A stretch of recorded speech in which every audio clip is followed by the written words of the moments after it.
گوناه و تاوانی کرد، زڵمی لە نەفسی خۆی کرد، خوای بیر دەکەوێتەوە.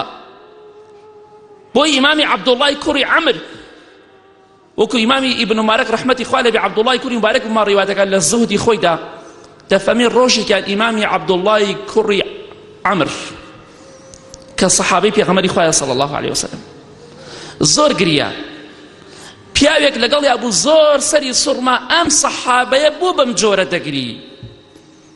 بۆچی بەم جۆرە گریان ڕووی تێکردووە؟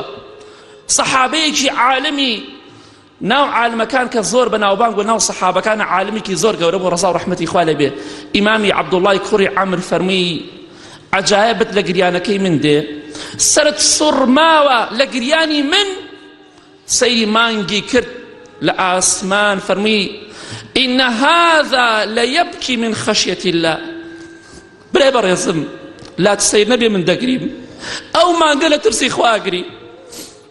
ئەم ئەسەری صحیحە، ئەو مانگە لە ترسی خوا ئەگری، لات عەجایب نەبێ من ئەگریم. ئەگەر مانگێ بگری لە ترسی خوا من بۆ نەگریم. وإن منها لما يهبط من خشية الله. لە شاخە سەختەکانەوە بەرد ئەکەوێتە خوارەوە لە ترسی خوا، تەحەمل ناکە بۆ بەرزایەوە، دەکەوێتە خوارەوە. ئەوە ترسی خوایە، ئەوە یادکردنەوەی خوایە. بەردێک لە شاخێ دەکەوێتە خوارەوە لە ترسی خوا، لە خوا ئەترسێ، مانگێک لە ترسی خوا ئەگری. بەڵام من و تۆ کواوین. ئەوە زۆر گرنگە.